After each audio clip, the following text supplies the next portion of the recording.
الله رب محمد صلى عليه وسلم نحن عباد محمد صلى عليه وسلم۔ حمد و صلاۃ کے بعد حضور قبلہ صاحب صدر قبلہ و کعبہ آپ جی سرکار دامت برکاتہم العالیہ اور معزز مہمانان گرامی، حضور سیدنا غوث پاک رضی اللہ تعالی عنہ، آپ کو اللہ تعالی نے یہ شان عطا فرمائی کہ آپ مادر زاد ولی تھے۔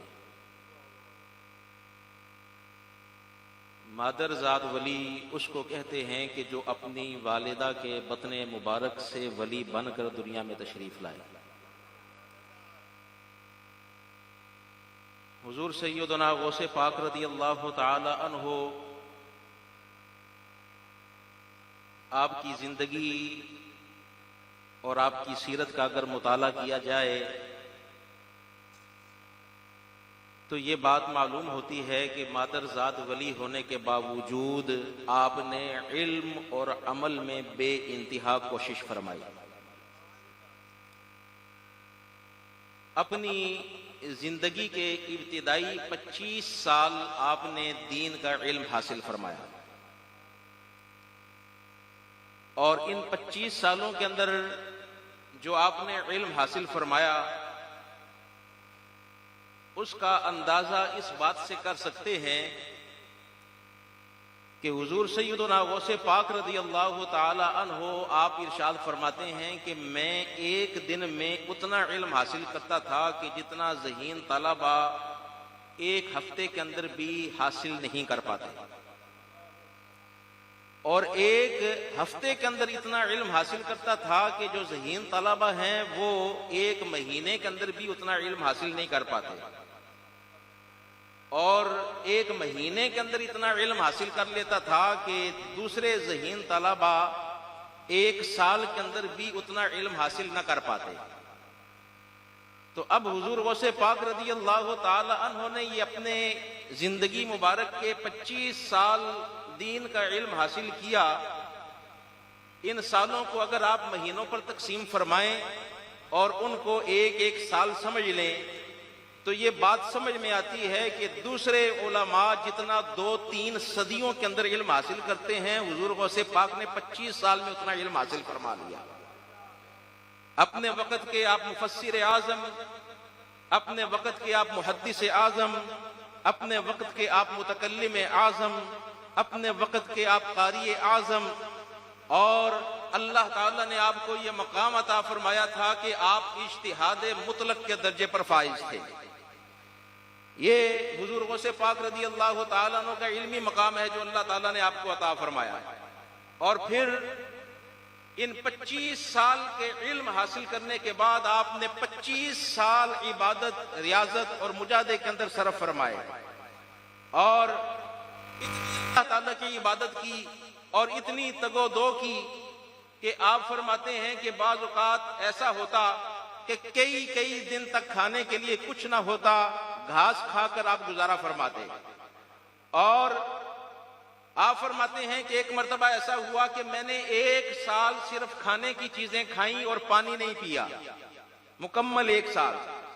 پھر اس کے بعد اگلے سال فرماتے ہیں کہ میں کھاتا بھی رہا اور پیتا بھی رہا۔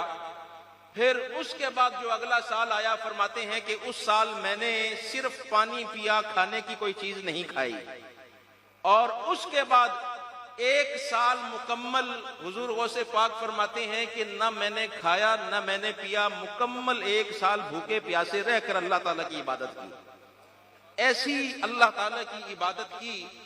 اور پھر وہ موقع آیا کہ سن 521 ہجری 16 شوال کے دن حضور سیدنا غوث پاک رضی اللہ تعالیٰ عنہ آپ تشریف فرما ہے کہ دیکھتے ہیں کہ عالم بیداری میں حضور نبی کریم صلی اللہ تعالی علیہ وبارک وسلم آپ کے جد امجد اور حضرت باب مدینۃ العلم مولا علی کرم اللہ تعالی وجہہ الکریم آپ تشریف لے کر آئے، حضور نبی کریم صلی اللہ تعالی علیہ وبارک وسلم نے فرمایا کہ اے عبد القادر واز کیوں نہیں کہتے، واز کہا کرو،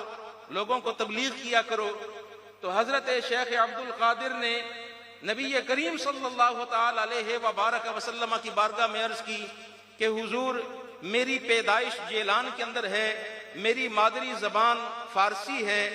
اور یہ بغداد کا علاقہ ہے، یہ فصحاء اور بلغاء کا مرکز اور محور علاقہ ہے، یہاں پر گفتگو کرنا یہ آسان نہیں ہے۔ تو نبی کریم صلی اللہ تعالی علیہ وبارک وسلم نے فرمایا کہ گھبراتے کیوں ہو، ذرا اپنا منہ کھولو۔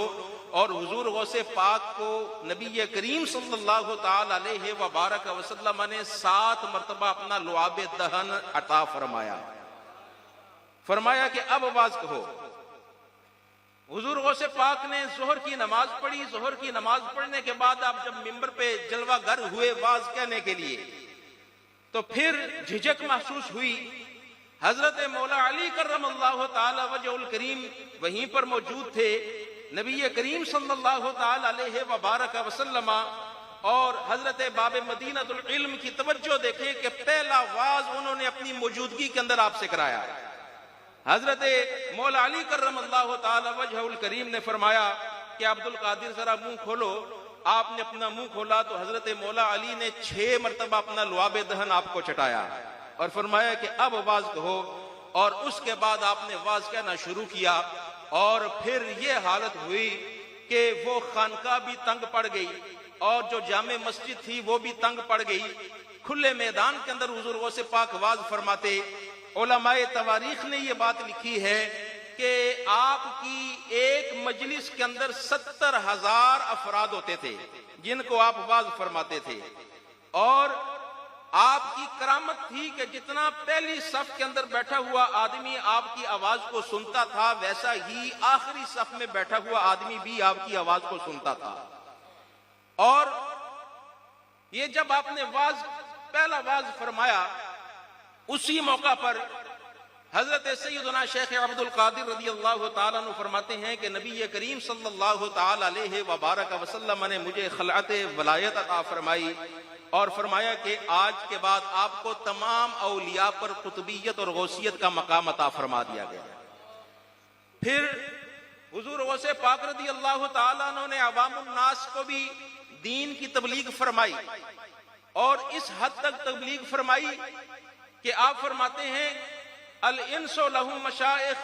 والجن لہم مشائخ والملائکۃ لہم مشائخ وانا شیخ الکل۔ فرمایا کہ جنوں کے بھی پیر ہوتے ہیں، انسانوں کے بھی پیر ہوتے ہیں،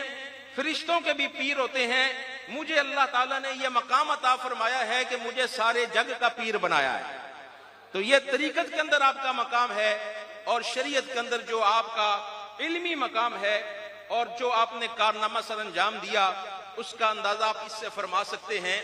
کہ آپ نے سن 521 ہجری سے لے کر اپنی وفات تک 40 سال کا جو عرصہ ہے یہ آپ نے تدریس فرمائی ہے،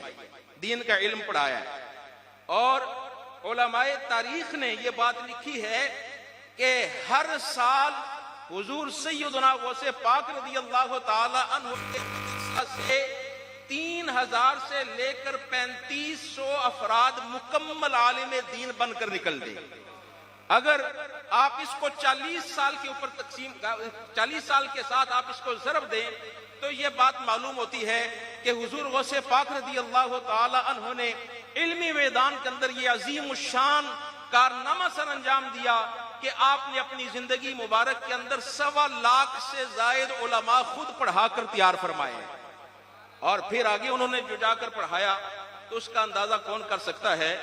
تو خلاصہ گفتگو کا یہ ہے کہ حضور غوث پاک رضی اللہ تعالی عنہ نہ صرف بھی مقام عطا فرمایا ہے، آج دنیا کے اندر جتنا بھی دین کا علم ہے کسی نہ کسی ذریعے سے جو بھی آدمی اگر غور کرے گا تو وہ حضور غوث پاک رضی اللہ تعالی عنہ کی علمی فیض سے بھی مستفیض ہو رہا ہے۔ اللہ تعالیٰ کی بارگاہ میں دعا ہے کہ اللہ تعالیٰ حضور قبلہ مرشد الوقت کی برکت کے ساتھ ہم گناہگاروں کو ظاہر و باطن کے اندر قادری رنگ عطا فرمائے۔ وآخر دعوایا ان الحمد للہ رب العالمین۔